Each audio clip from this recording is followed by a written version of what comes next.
নিষ্ঠুর এই পৃথিবী, ভেবে দেখেছেন কি একবারও কি ভেবে দেখেছেন এই পৃথিবী কত নিষ্ঠুর? এই সন্তান সন্ততি সব একটি মোহ, একটি মায়া, একটি মহব্বত, একটি প্রতারণা। যে বউয়ের জন্য হারাম ইনকাম করেছেন, যে সন্তানদের জন্য হারাম ইনকাম করেছেন, জান দিলেন, রক্ত দিলেন, জীবন দিলেন, সারা রাত কষ্ট করেছেন, দৌড়দৌড়ি করেছেন, যখন মরে গেলেন, যে বাচ্চাটা আপনি কোলে না নিলে কলিজা ঠান্ডা হয় না, সেই বাচ্চা বলবে, মাকে বলবে, মা বাপের লাশ যে রুমে আছে আমার সেখানে নিও না, আমার ভয় করে। ঠিক কিনা? স্ত্রীও আরো দুই একজন লোক না হলে লাশের ঘরে থাকতে পারবে না, তারও ভয় করবে। থাকলে বড় জোর মা থাকতে পারে, বাপ থাকতে পারে। যাকে বিবাহ করার পর অনেক সন্তান আছে, মা বাপকে চোখে দেখতে পারে না, বল কথা মতো মায়ের সাথে কথা বলা বন্ধ করে দেয়। হয়তো কুমিল্লা এরকম নাও থাকতে পারে। বউ তো নালিশ করছে, মায়ের সাথে কথা কয় না, আবার বলে এই বুড়িটা মরে না কেন? নাউজুবিল্লাহ, নাউজুবিল্লাহ। বুড়িটারে মরার কথা বলতেছো তুমি? তোমার ছোট্টবেলায় যখন তোমার টাইফয়েড হয়েছিল, অসুখ করেছিল, গরিব বাবা, বাড়িতে ল্যাপ নাই, খাতা নাই, তোষক নাই, সেই জায়গায় মা তার কাপড় বিছায় দিয়া বুকের উপরে নিজের শরীরের উষ্ণতা দিয়া বাঁচায় রাখার চেষ্টা করেছে, নিজে না খেয়ে খাওয়াইছে, অসুখ সারে না। মা ওই মুমূর্ষ বাচ্চার সেরানে তার মাথার কাছে বসে তাহাজ্জুদের নামাজ পড়ে কোরআন শরীফ তেলাওয়াত করে, চোখ দিয়া পানি পড়ে আর বলতে তাকে, রব্বুল আলামিন আমার জীবনটারে দিয়া আমার কলিজার টুকরা সন্তানটারে বাঁচাইয়া দাও। যেই মা নিজের জীবন দিয়া সন্তান বাঁচাইতে চাইলো, সেই সন্তান আজকে বউ পাইয়া মাকে ভুলে যায়, মায়ের সাথে খারাপ ব্যবহার করে। আল্লাহ রাব্বুল আলামিন বলেছেন, মা বাবার সঙ্গে খারাপ ব্যবহার করো না, ভালোবাসায় কথা বলো। ওয়াকুল লাহুমা কাওলান কারীমা, সম্মান সূচক কথা বলো। মা বাবার জন্য দোয়া করো আমার কাছে। কে বলতেছেন? আল্লাহ তাআলা বলছেন দোয়া করো আমার কাছে এই ভাষায়, রব্বিরহামহুমা কামা রাব্বায়ানি সাগীরা। পড়েন সবাই, রব্বিরহামহুমা কামা রাব্বায়ানি সাগীরা। আয় আমার রব, আমার মা বাপ যেমনি ছোটবেলায় আমাকে অত্যন্ত যত্ন করে লালন পালন করেছে, আল্লাহ তাআলা তুমি দয়া করে আমার মা বাপকে তোমার রহমতের করে লালন পালন করো। সুবহানাল্লাহ। প্রত্যেক নামাজের পর সকলে এই দোয়া পড়বেন, মনে থাকবে? মনে থাকবে? হযরত আলী বলেছেন, যেখানে ইলম চর্চা হয়, কোরআন আলোচনা হয়, হাদিস আলোচনা হয়, সেটা কোনো সাধারণ জায়গা না, সেটা জান্নাতের টুকরা হয়ে যায়। যেরকম সুবহানাল্লাহ।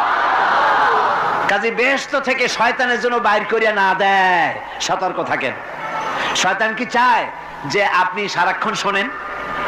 কি কোন চায়? চায় না। শয়তানের খপ্পরে পড়েন না, বসেন আর শোনেন। ইমানদার যখন বিপদে জর্জরিত হতে থাকে তখন সে ভেঙে পড়ে না, তখন অন্ধকারের বিপদের অন্ধকার বিদীর্ণ করে আলোর এক প্রভা তার চোখের সামনে উদ্ভাসিত হয়ে ওঠে। সেটা কি? সেটা হলো আল্লাহ রাব্বুল আলামিনের বাণী, ফাইন্না মাআল উসরি ইউসরান, ইন্না মাআল উসরি ইউসরা। আল্লাহ পাক বলেন, জেনে রাখো, দুঃখ এবং কষ্টের সাথে রয়েছে সুযোগ আর সুবিধা, আর অসচ্ছলতার সাথে রয়েছে উদার সচ্ছলতা। জোরে কোন সুবহানাল্লাহ। কাজে ভয় পাওয়ার কারণ নাই, হতাশ হওয়ার কারণ নাই, মন আশায় বুক বেঁধে রাখো। গুনাহ করেছো, হতাশ হয়ো না। যুবকদের গুনাহ করা স্বাভাবিক। ইউনিভার্সিটির ছাত্র, কলেজের ছাত্র, প্রফেসর, শিক্ষক, অফিসার ঘুষ খেয়েছেন, জিনা করা হয়েছে, মদ খাওয়া হয়েছে, মিথ্যা কথা বলা হয়েছে, যাই কিছু করেন না কেন ভয় পাওয়ার কারণ নাই, নিরাশ হওয়ার কোনো দরকার নাই। আল্লাহ পাক ডেকে বলেছেন, কুল ইয়া ইবাদিয়াল্লাযীনা আসরাফু আলা আনফুসিহিম লা তাকনাতু মির রাহমাতিল্লাহ। আরে আমার আল্লাহর মতো এত ভালো আর কেউ আছে? এত দরদ আর কারো আছে? আমার আল্লাহ বলেন, ও নবী আপনি শুনায় দেন, হে আল্লাহর বান্দারা, তোমরা যারা নিজেদের উপরে বাড়াবাড়ি করেছো, নিজেদের উপরে জুলুম করেছো, অত্যাচার করেছো, আমি আল্লাহর রহমত থেকে নিরাশ হয়ে যেও না। মানুষ যদি অপরাধ করে, বাপের সাথে অপরাধ করেছে, মায়ের সাথে অপরাধ করেছে, মা বাবা সন্তানের চাইতে এত বড় কল্যাণকামী তো আর কেউ নাই, কিন্তু মা বাবা কোনোদিন বলে না আয় আমার ছেলে তোরে মাফ করে দেই, এরকম বলে নাকি? মন চায় ছেলে যদি মাপ চাইতো, খুশি হয়ে মাফ করে দিতাম, কিন্তু কেন যে আসে না, ডাকে না যে আয় মাফ করে দেই। মা বাপ আপনাকে এত ভালোবাসে, সেই মা বাপও আপনাকে বলে না যে আয় মাফ করে দেই। আমার আল্লাহ হচ্ছেন এমন আল্লাহ, আল্লাহ রাব্বুল আলামিন ডাকেন, এ বান্দা খুন করেছিস ফিরে আয়, জিনা করেছিস ফিরে আয়, হত্যা করেছিস ফিরে আয়, চুরি করেছিস ফিরে আয়, কুফরি করেছিস ফিরে আয়, সুদ খেয়েছিস, ঘুষ খেয়েছিস, মদ খেয়েছিস ফিরে আয়, এসে আমার দরবারে চোখের পানি ফেল, আমার দরবারে কাঁদাকাটি কর। ইন্নাল্লাহা ইয়াগফিরুয যুনুবা জামিআ ইন্নাহু হুয়াল গফুরুর রহিম। আমার দরবারে চোখের পানি ফেলে কান, আমি রব্বুল আলামিন জিন্দেগীর গুনাহ মাফ করে দেব। সুবহানাল্লাহ কোন, সুবহানাল্লাহ কোন। আমার কাছে কান, চোখের পানি ফেল। আল্লাহ রাব্বুল আলামিনের কাছে বান্দার দুইটা ফোঁটা বেশি প্রিয়। একটা হলো জিহাদের ময়দানে যে রক্ত ফোঁটা দেওয়া হয়, এটা আল্লাহর কাছে প্রিয়। আর আল্লাহর ভয়তে গুনার জন্য লজ্জা করে, অনুশোচনা করে বান্দা যখন চোখের পানি ছেড়ে দেয়, আল্লাহর কাছে এটা অত্যন্ত প্রিয়। নবীজি বলেছেন, বান্দা যখন গুনার ভয়তে, আল্লাহর ভয়তে, জাহান্নামের ভয়তে অনুশোচনা করে যখন চোখ দিয়া পানি ছেড়ে দেয়, ওই চোখের পানি নাকের অর্ধেক আসতে না আসতে আল্লাহ রাব্বুল আলামিন বান্দারে মাফ করে দেন। আল্লাহ বরদাস্ত করতে পারেন না যে বান্দা কান্দে। আমার ভাইরা, আল্লাহ রহমত এই পৃথিবীতে, আল্লাহর রহমতকে 100 ভাগ করা হয়েছে। আল্লাহ রহমতের কত ভাগ? এই 100 ভাগের 1 ভাগ সারা পৃথিবীতে ছড়াই দেওয়া হয়েছে। আর 99 ভাগ কার কাছে? আল্লাহর কাছে। একটা ভাগ দুনিয়া ছড়ানো হয়েছে আদম আলাইহিস সালাম থেকে নিয়ে এই পর্যন্ত, এখান থেকে নিয়ে কিয়ামত পর্যন্ত পৃথিবীতে যত মানুষ আসবে, যত প্রাণী আসবে, তাদের মধ্যে প্রাণী জগতেও গাভী তার বাছুরকে ভালোবাসে ঠিক কিনা, হাতি তার বাচ্চাকে ভালোবাসে ঠিক কিনা, মুরগি তার বাচ্চাকে ভালোবাসে কিনা, প্রত্যেক মাই তার সন্তানকে ভালোবাসে মানুষের মতো। এই ভালোবাসা, স্নেহ, এই মমতা, এই করুণা, এই মহব্বত একটা ভাগ দুনিয়ায় দেওয়ার পর আপনি আর আমি যতটুকুন ভাগে পেয়েছি, সেই মহব্বতে, স্ত্রীর মহব্বতে অস্থির, মায়ের মহব্বতে অস্থির, সন্তানের মহব্বতে অস্থির। এখন চিন্তা করেন, একটা ভাগ সারা পৃথিবীতেই বিতরণ করার পর যেটুক পেয়েছি, তাতে যদি এত মহব্বত হয়, তাহলে এর 99 ভাগ মহব্বত যে আল্লাহর কাছে জমা আছে, এই বান্দার জন্য তার কত মহব্বত, এই বান্দার জন্য কত করুণা, কত মহব্বত, কত দয়া। এজন্য আল্লাহ রাব্বুল আলামিন বলেছেন, নাব্বি ইবাদি আন্নী আনাল গফুরুর রহিম। ও আমার নবী, সুসংবাদ দিয়ে দাও, বান্দাদেরকে শোনায় দাও যে আমি আল্লাহ তাআলা ক্ষমাশীল আর দয়াবান। হুজুর কাঁদতেছিলেন, হযরত ওমর রাদিয়াল্লাহু তাআলা আনহু এসে দেখেন হুজুর একা কাঁদতেছে।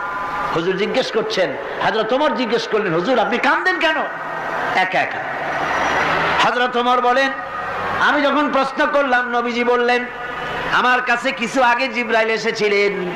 জিবরাইল এসে আমাকে বললেন, আল্লাহ পাক বলেছেন, হে আমার নবী, ইসলামের ভিতরে থেকে যে সমস্ত মানুষগুলো ইসলামের ভিতরে থেকে চুল আর দাড়ি পাকায় দিছে, কিয়ামতের দিন এই লোকগুলারে আমি শাস্তি দিতে আমার শরম হবে। হযরত ওমর বলেন, হুজুর উম্মতের জন্য কত বড় খোঁজ খবর এটা, আর আপনি কাঁদতেছেন। হুজুর বলেন, ওমর তুমি জানো না আমার কান্নার কারণ ভিন্ন। আমার কান্নার কারণ হলো যে আল্লাহ রাব্বুল আলামিন কিয়ামতের দিন দাড়ি চুল পাকা বান্দারে শাস্তি দিতে শরম করবেন। সেই দাড়ি চুল পাকা বান্দাগুলি আল্লাহর সাথে নাফরমানি করতে শরম করে না। আমি এই লজ্জায় কাঁদতেছি। ভাইরা, হুজুর আল্লাহ পাক বলেন, ও আমার নবী, রাতের আধারে যখন একটা বুড়া আমার দরবারে হাত উঁচু করে, একটা বুড়া মানুষ রাতের আধারে যখন আমার দরবারে হাত উঁচু করে আর যখন বলতে থাকে, রব্বুল আলামিন আমার পেছনের জীবনটা বড় খারাপ করেছি, এমন কোন কাজ জীবনে করি নাই যা তোমার কাছে কিছু দাবি করতে পারি, সব রকমের নাফরমানি করেছি, আজ আমি বুড়া হয়ে গেছি, কামাই করতে পারি না, ছেলে আমাকে চোখে দেখতে পারে না, পুত্রবধূ আমাকে ঘরে জায়গা দেয় না, আমার স্ত্রী আমাকে দেখতে পারে না, রোজগার করতে পারি না, হাঁটতে পারি না, চলতে পারি না, সবার কাছে আমি তিতা হয়ে গেছি, আমি দাঁড়াতে পারি না, কোমরে ব্যথা পাই, হাঁটুতে ব্যথা পাই, চলতে পারি না, কানে শুনতে পাই না, চোখে দেখতে পারি না, আর তোমার কাছে কিছু চাইয়া নেব এমন ভালো কাজও করি নাই। এইভাবে যখন বান্দা কাঁদতে থাকে আমার দরবারে, ও আমার হাবিব আমার রহমতের দরিয়ায় জোশ মেরে যায়, আমার শরম হয় এই বুড়াটারে কেমনে খালি হাতে ফিরাইয়া দেই। সুবহানাল্লাহ, সুবহানাল্লাহ। আমার আল্লাহর এত দয়া, আমার আল্লাহর এত মায়া, এত মহব্বত। আমার আল্লাহ রাব্বুল আলামিন বলেন, وَإِذَا سَأَلَكَ عِبَادِي عَنِّي فَإِنِّي قَرِيبٌ। আমার হাবিব, আমার বান্দা আমার ব্যাপারে প্রশ্ন করে, আমি বান্দার একদম নিকটে। কোরআন শরীফের ভিতরে যত জায়গায় রাসূলকে বলা হয়েছে সুয়ালের কথা, আপনাকে প্রশ্ন করা হয়, আল্লাহ তার জবাব কুল এই কথা বলে জবাব দিয়েছেন। যত জায়গায় সুয়াল এসেছে, যেমন কোরআনে কারীমের মধ্যে আল্লাহ পাক বলেন, ওয়ায়াসআলুনাকা আনিল মাহিদ, মেয়েদের হায়েজ সম্পর্কে জিজ্ঞাসা করা হয়, কুল হিয়া আযা, হে নবী আপনি বলুন। এভাবে করে কুল দিয়ে জবাব দেওয়া হচ্ছে। আবার প্রশ্ন করা হচ্ছে, ওয়ায়াসআলুনাকা আনিল আনফাল, এই গনিমতের মাল সম্পর্কে হুজুর আপনাকে, হে নবী আপনাকে প্রশ্ন করা হয়। আল্লাহ কুল দিয়া জবাব দিলেন। আল্লাহ বলেন আপনি বলেন। ওয়ায়াসআলুনাকা আনিল খামরি ওয়াল মাইসির, আল্লাহ পাক বলেন নবী আপনারে প্রশ্ন করা হয়, কুল ফীহিমা ইসমুন কাবীর, আল্লাহ কুল দিয়া বললেন তুমি বলো। আবার বলা হলো, ওয়ায়াসআলুনাকা আনিল আহিল্লা কুল হিয়া মাওয়াকিতু লিন্নাস, নবী আপনাকে প্রশ্ন করা হয় চাঁদের ক্রমবর্ধমান এবং ক্রমহ্রাস, এই যে বাড়ে আর কমে, পূর্ণিমা হয় অমাবস্যা হয়, কেন হয় আপনি বলুন। কুল, আপনি বলেন এটা আমি অর্থ এবং সময়, বছর আর দিন গণনা করার জন্য পৃথিবীবাসীদের জন্য বিনা পয়সায় একটা ক্যালেন্ডার বানাইয়া আকাশে ঝুলাই রেখেছি। এভাবে যত জায়গায় এসেছে আপনাকে প্রশ্ন করা হয়, তত জায়গায় আল্লাহ জবাব দিয়েছেন কুল, আপনি বলেন। গোটা কোরআন শরীফের ভিতরে এই একটি মাত্র জায়গা যেখানে বলা হয়েছে আপনাকে প্রশ্ন করা হয়, আল্লাহ এখানে বলতে পারতেন কুল আপনি বলেন, আল্লাহ তোমাদের নিকটবর্তী, এভাবে জবাব হয় নাই। এটা কায়দাটা হলো এই, আল্লাহ বলতেছেন ওয়াইজা সালাকা ইবাদি, ও আমার নবী প্রশ্ন তো আমার বান্দারা আমার ব্যাপারে করেছে, এবার আপনার জবাবের কোনো দরকার নাই। প্রশ্ন আমার ব্যাপারে, আমি নিজে জবাব দিয়ে দেই। ফা ইন্নী কারীব। ও বান্দা, আমার ব্যাপারে প্রশ্ন করেছিস, জবাব আমি দেই, আমি তোর সবচাইতে বেশি নিকটে। সুবহানাল্লাহ। কত নিকটে? وَنَحْنُ أَقْرَبُ إِلَيْهِ مِنْ حَبْلِ الْوَرِيدِ। তোর যে রগ, এই শাহরগের চাইতেও আমি তোর বেশি কাছে। সুবহানাল্লাহ। আমারে ডাক, আমারে ডাক, কলিজা দিয়া ডাক, অন্তর দিয়ে ডাক। মনের থেকে মানুষ যদি ডাকে, মুখের ডাক আর মনের ডাক এক জিনিস নয়। दिल से जो बात निकलती है असर रखती है पर नहीं मगर ताकते परवाज रखती है। दिल থেকে যে কথা বেরোয় তা প্রভাব বিস্তার করে, ডানা নাই কিন্তু ওড়ার ক্ষমতা রাখে। মনের কথাই ভিন্ন। মন থেকে, দিল থেকে, কলিজা থেকে, অন্তরের গভীর কন্দর থেকে মুহাব্বতের সাথে কেউ যদি একবার বলে আল্লাহ, বলেন আল্লাহ, আল্লাহ, আল্লাহ। আল্লাহ রাব্বুল আলামিন বলেন, অন্তরের অন্তঃস্থল থেকে একটি বার যদি বান্দা বলেন আল্লাহ, আল্লাহ বলেন 70 বার সাড়া দিয়া জিজ্ঞেস করি, বান্দা কি চাও, আমি তোমার কাছে আছি। সুবহানাল্লাহ। আমি তোর একদম কাছে, কি চাস বল, বল আমার কাছে। এমন দয়াবান, এমন মেহেরবান, এমন আল্লাহ আমাদের। সে আল্লাহ রাব্বুল আলামিন, তিনি বলছেন وقال ربكم ادعوني استجب لكم। তোমাদের রব বলেছেন আমারে ডাকো, আমি আল্লাহ ডাকের সাড়া দিয়া দেব। সুবহানাল্লাহ। কারে ডাকতে হবে?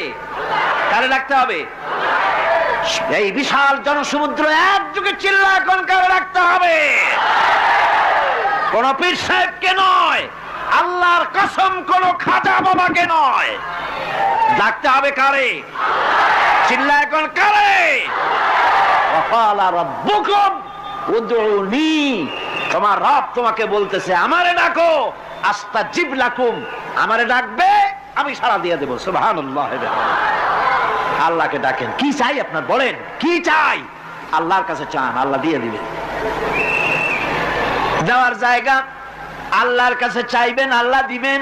দেওয়ার জায়গা, চাওয়ার জায়গা হলো সেজদায় পড়ে যাবেন। আমার ভাইয়েরা, জায়গাটা চিনায় দিলাম। মাজারে যাওয়া লাগবে না, কবরে যাওয়া লাগবে না। 2 রাকাত নামাজ পড়ে সেজদায় পড়ে গিয়া যত বিপদ আছে, মুসিবত আছে, সেজদার মধ্যে চোখের পানি ছেড়ে দেন আর কেন্দে কেন্দে জীবনের কথা বলেন।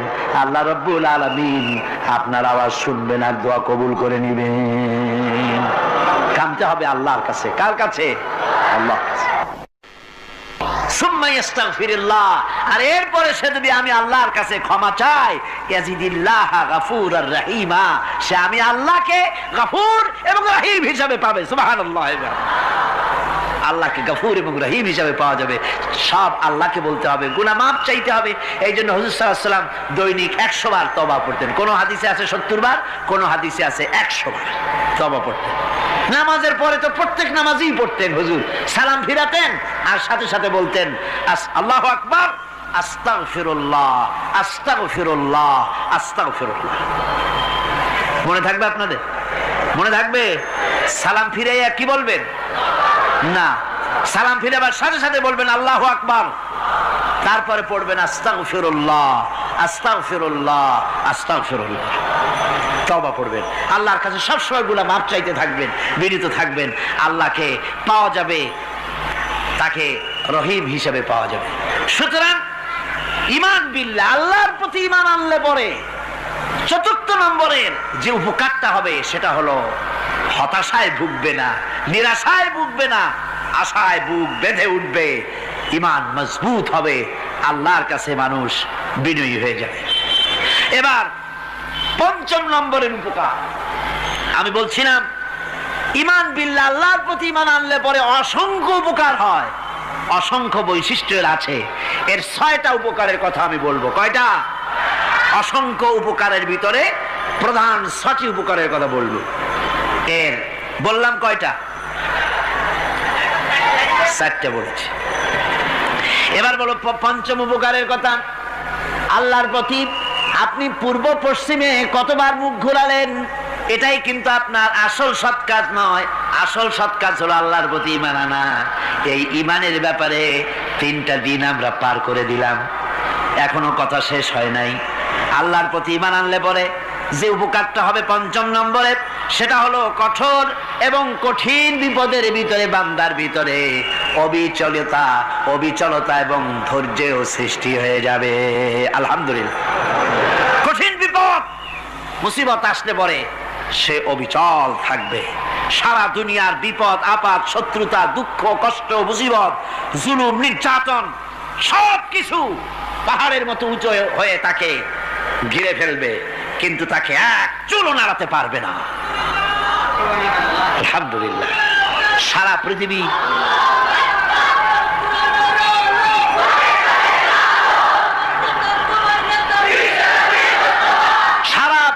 একদিকে আর সে একা একদিকে থাকবে। বিরোধিতা তো হবেই, বিপদ তো আসবেই।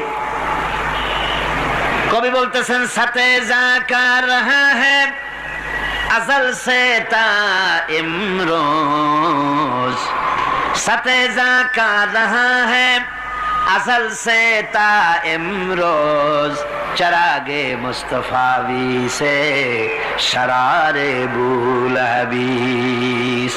সে আবহমান কাল থেকে শুরু করে মুস্তাফা সাল্লাল্লাহু আলাইহি ওয়াসাল্লামের দীপ শিখার সাথে আবু জেহেল, আবু লাহাবের অগ্নিস্ফুলিঙ্গের টক্কর লেগেই আছে।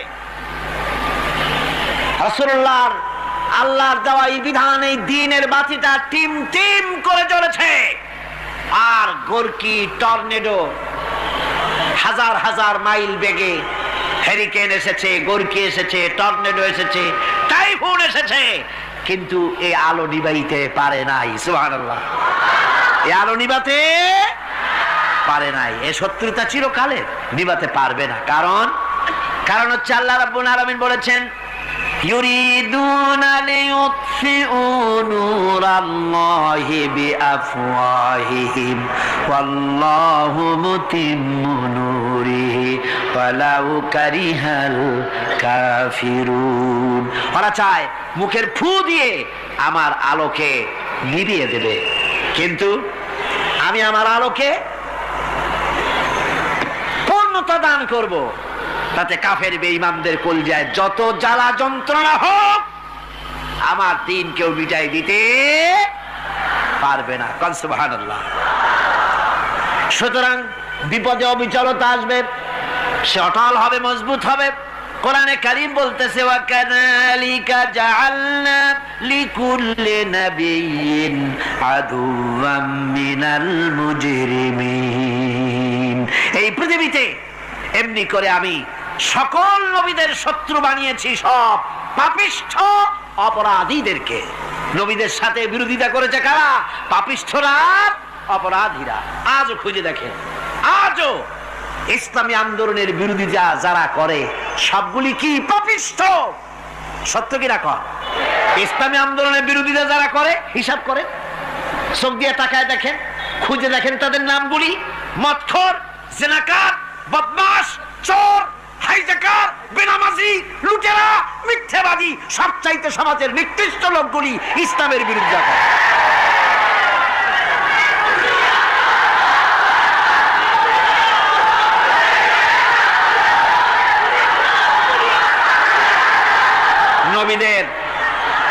নবীদের শত্রু আল্লাহ বলেন সব যুগে নবীদের সাথে শত্রুতা করেছে পাপিষ্ঠরা।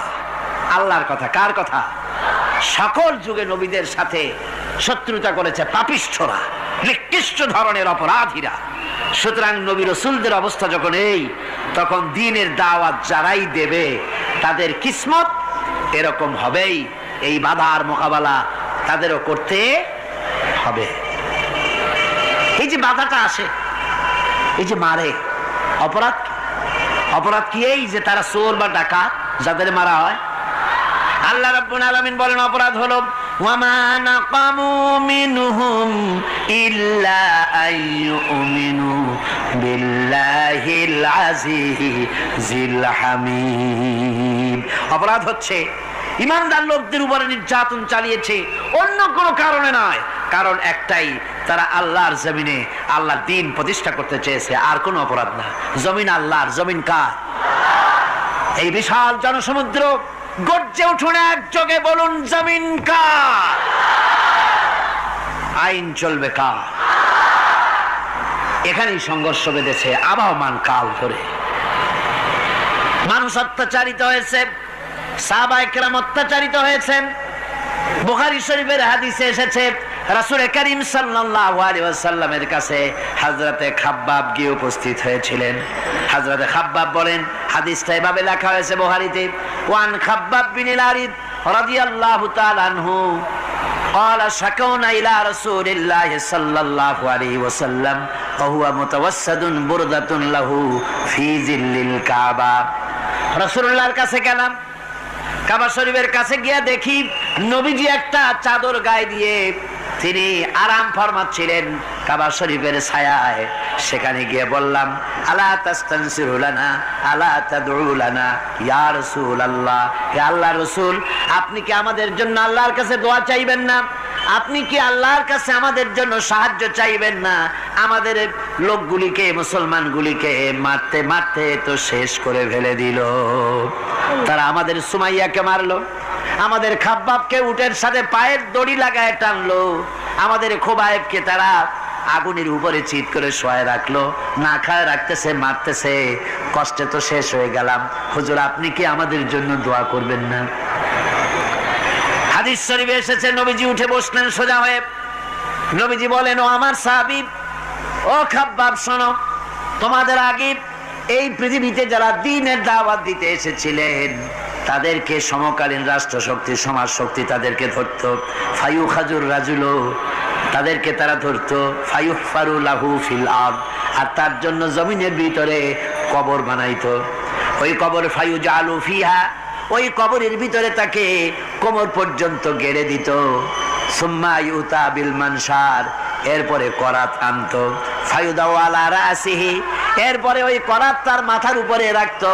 ফায়ুজালু নিসফাইন, এরপরে করাত দিয়া চিরে জীবিত মানুষটারে দ্বিখণ্ডিত করে ফেলে দিত। মা ইয়াসুদ্দুহু যালিকা আন দীনিহি, ও আমার খাব্বাব, এত কষ্ট দেওয়ার পরেও সেই যুগের কোন মুসলমানকে, দ্বীনের দায়ীদেরকে আল্লাহর দ্বীন থেকে এক চুলো তারা সরাই দিতে পারে নাই, এক চুলো সরাতে পারে নাই। ওয়াল্লাহি, ও খাব্বাব, আমি আমার আল্লাহর নামে কসম করে বলছি, লা ইউতাম্মান্নাল্লাহু হাযাল আমরা হাত্তা ইয়াসিরার রাকিবু মিন সানা ইলা হাযরামাউত।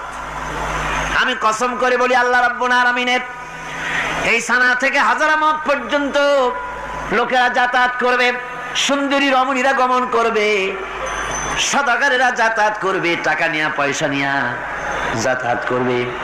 তাদের মনের মধ্যে লুটের ভয়, টাকার ভয়, চুরির ভয়, ডাকাতির ভয়, জেনার ভয়, হত্যার ভয়, ধর্ষণের ভয়, কোনো ভয় থাকবে না। লা ইয়াখাফু ইল্লাল্লাহ, আল্লাহ ছাড়া কোনো ভয় থাকবে না। এমন একটা সমাজ, এমন একটা সময় আসবে। ওয়ালাকিন্নাকুম তাস্তাজিলুন, অথচ খুব তাড়াহুড়ো তোমরা করতেছো। তাড়াহুড়ো করো না, সময় আসবে ইনশাআল্লাহ। আর সে সময় আসছিল মদিনায়, আসে নাই? আসে নাই? সুতরাং আজও চট্টগ্রামের এই বিশাল জনসমুদ্রকে বলতে চাই, নির্যাতন, স্বৈরাচার, জুলুম, অত্যাচার, হত্যাকাণ্ড যা কিছু ঘটতেছে, ধৈর্য ধরুন, আন্দোলনে শরীক হন, জান বাজি রাখুন। এ বাংলাদেশেও আগামী যে পার্লামেন্ট হবে, আগামী জাতীয় নির্বাচনে যে পার্লামেন্ট তৈরি হবে, ইনশাআল্লাহ সেই পার্লামেন্ট হবে কোরআনের পার্লামেন্ট, ইনশাআল্লাহ।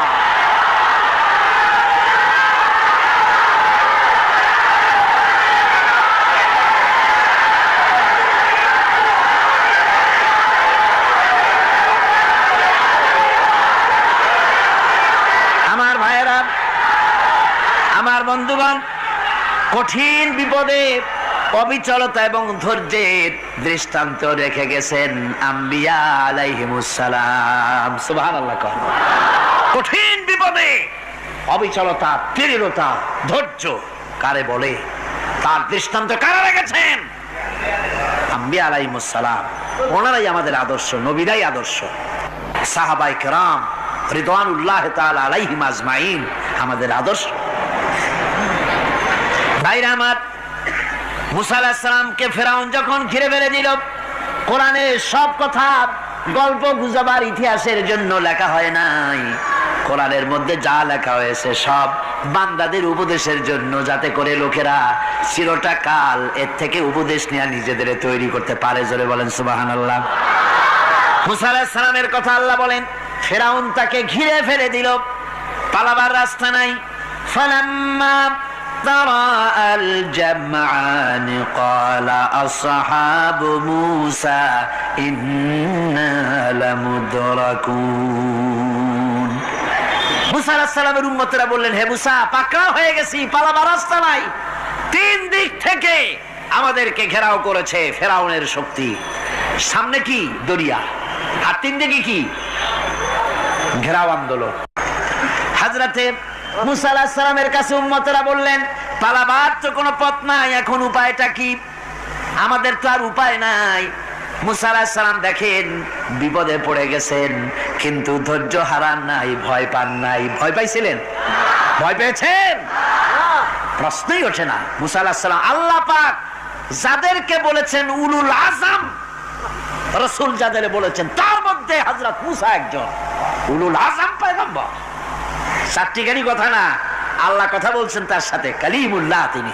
সুবহানাল্লাহ। মুসা আলাইহিস সালাম শোনালেন, কাল্লা ইন্না মাইয়া রাব্বি সায়াহদিন। কখনো নয়, আমার উম্মতেরা ভয় পেও না, আমার রব অবশ্যই আমাকে পথ দেখাবেন। সুবহানাল্লাহ। তিন দিক থেকে শত্রু, একদিকে দরিয়া, পালাবার কোন রাস্তা নাই। সেখানে দৃঢ়তার সাথে তিনি বলছেন, অবশ্যই আমার আল্লাহ আমারে পথ দেখাবে। সুবহানাল্লাহ। নবীরা এই দৃঢ়তা দেখিয়েছেন, অবিচলতা দেখাইছেন। আল্লাহ পাক মুসা আলাইহিস সালাম যখন এই দৃঢ়তা দেখালেন, এই অবিচলতা দেখালেন, সঙ্গে সঙ্গে জিবরাইল এসে হাজির হয়ে গেলেন। আল্লাহ পাক বলেন, ফাআওহাইনা ইলা মূসা আন আদরিব বিআসাকাল বাহরা ফানফালাকা ফাকানা কুল্লু ফিরকিন কাত্তাউদিল আযীম। মূসা আলাইহিস সালামকে আমি ওহী নাযিল করলাম, তাকে বললাম হাতে যে লাঠি আছে, এই লাঠি দিয়ে আঘাত করো দরিয়ার উপরে। দরিয়ার উপরে আঘাত করলেন, একটা রাস্তা হয় নাই, 12টা রাস্তা তৈরি হয়ে গেল, আর দেওয়ালগুলা পাহাড়ের মতো উঁচা হয়ে গেল। দরিয়ার ভিতরে পাহাড়ের মতো উঁচা, মজবুত 12টা রাস্তা। এবার মুসা আলাইহিস সালাম তার দলবল নিয়ে চললেন। আল্লাহ রাব্বুল আলামিন বলেন, ওয়া আনজাইনা মূসা ওয়া মান মাআহু আজমাইন। মুসা এবং তার সাথী সঙ্গীদেরকে আমি পার করে দিলাম। মুসা আলাইহিস সালাম এবং তার সাথী সঙ্গী নিয়ে যখন দরিয়ার মাঝখানে আসছে, ফেরাউন তার দলবল নিয়ে এসে গেছে। আসে দেখে নদীর মধ্যে রাস্তা। বাবা, খুব তো কায়দা। ও মনে করছে ওর বাজানের তৈরি করা ডিস্ট্রিক্ট বোর্ডের রাস্তা। ওর লোকজন নিয়ে নেমে গেছে দরিয়ার ভিতরে, ও আসছে মাঝখানে, মুসা আলাইহিস সালাম চলে গেছেন ওপার, দরিয়া পার। মাঝখানে যখন এসে গেল, আল্লাহ রাব্বুল আলামিন পানিকে অর্ডার করলেন কুন। আল্লাহর তো বটন টেপা লাগে না, মুখ দিয়া কোনো হুকুম করা লাগে না, শুধু বলেন কুন। যে ব্যাপারে কুন বলেন ফায়াকুন, সাথে সাথে হয়ে যায়। আল্লাহ বললেন কুন, আর অমনি রাস্তা বন্ধ হয়ে গেল। এবার তুফান শুরু হয়েছে নদীতে, ঢেউয়ের উপরে ঢেউ, মৌজুন কাল জিবাল, পাহাড়ের মতো উঁচু হয়ে হয়ে ঢেউ আসতেছে। দলবল ঘোড়া আর অস্ত্রপাতি যা ছিল সব মরে শেষ। এবার ফেরাউন একা উপরে ওঠে আর নিচে নামে, পানি খেতে খেতে পেটের কাম সারা। জনমের খাওয়া খাইছে পানি। এখন জান যায়, বাঁচবার আর উপায় নাই, বাঁচবার আর উপায় নাই। ফেরাউন তার নিজের জীবন সম্পর্কে হতাশ হয়ে গেল। এবার ফেরাউন বলতেছে, আমানতু আন্নাহু লা ইলাহা ইল্লাল্লাযী আমানাত বিহি বানু ইসরাঈল। আমি ঈমান আনলাম, আমি ঈমান আনলাম আল্লাহ ছাড়া কোন ইলাহা নাই। ওই আল্লাহর উপর ঈমান আনলাম যে আল্লাহর উপর ঈমান এনেছে বনি ইসরাঈলেরা। আল্লাহ যাতে ঠিক পায় যে কোন আল্লাহর উপর ঈমান আনছে। বনি ইসরাঈলের আল্লাহর উপর ঈমান আনলাম। আল্লাহ এই তো মুসলমান হয়ে গেছি, এরপরও আমার সুবাও কেন? আল্লাহ রাব্বুল আলামিন জবাবে বলেন, আল আন, এখন ওয়াকাদ আসাইতা ক্বাবলু ওয়া কুনতা মিনাল মুফসিদিন। এখন ঈমান আনার কথা বলছো, অথচ যুগের পর যুগ, বছরের পর বছর ধরে আমার মানুষের উপরে মন গড়া আইন চালাইছো, আমার পয়গম্বরের সাথে বেয়াদবি করেছো। আজ তোমাকে আমি ছাড়ছি না, তোমাকে আজকে ছেড়ে দেব না। আমি তোমাকে মারব, আর সমস্ত প্রাণীগুলিকে, স্থলচর প্রাণীগুলিকে আল্লাহ পাক অর্ডার দিয়া দিলেন, এই ফেরাউনের লাশকে ডুবাবি না, পচাবি না, খাবি না। আলিয়াউমা নুনাজ্জিকা বিবাদানিক, আমি তোমার শরীরে বাঁচায় দেব। পোকে খাবে না, পানিতে পচবে না, মাছে খাবে না, কুমিরে খাবে না, দুনিয়ার কোনো পশুতে খাবে না। আমি তোরে শুটকি বানাইয়া রাখবো, যাতে করে দুনিয়ার সমস্ত ফেরাউন যত যুগে যুগে আসে তোরে দেখে যেন হেদায়েত নিতে পারে। ফেরাউনকে আল্লাহ শুটকি বানায় রাখছে। আমি ফেরাউনদের লাশ দেখেছি ব্রিটিশ মিউজিয়ামে। ফেরাউন তো একটা না, অনেকগুলা। আসলটারে অবশ্য দেখিনি। ব্রিটিশ মিউজিয়ামে ওই ফেরাউনগুলার লাশ যখন অসুবিধা হয়, মমিগুলি, তখন ইংল্যান্ডে নিয়ে যায় চিকিৎসা করাবার জন্য।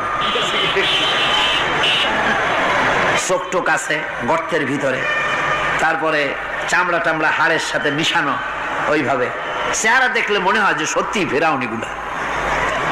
আর ব্রিটিশের কাম মিশর থেকে না আনছে এমন কোনো জিনিস নাই। আমি সেখানে এক বক্তৃতা বলছিলাম, আপনারা এদের কোন সভ্য, এদের কোন ভদ্র, এরা হলো ইন্টারন্যাশনাল চোর। ওরা সারা দুনিয়া চুরি করেছে। লন্ডনে বক্তৃতা করেছি, সারাটা দুনিয়া চুরি করছে, আমাদের দেশকে শোষণ করেছে। এই বিশাল ভূভাগকে শোষণ করে ইংল্যান্ডের দ্বীপটাকে তারা সাজাইছে। তারা ময়ূর সিংহাসনের, শাহজাহানের ময়ূর সিংহাসনের ময়ূরের বাম চোখে কোহিনূর মণি লাগাইছিলেন। শাহজাহান ময়ূরের ডান চোখে কোহিনূর মণি লাগায় নাই।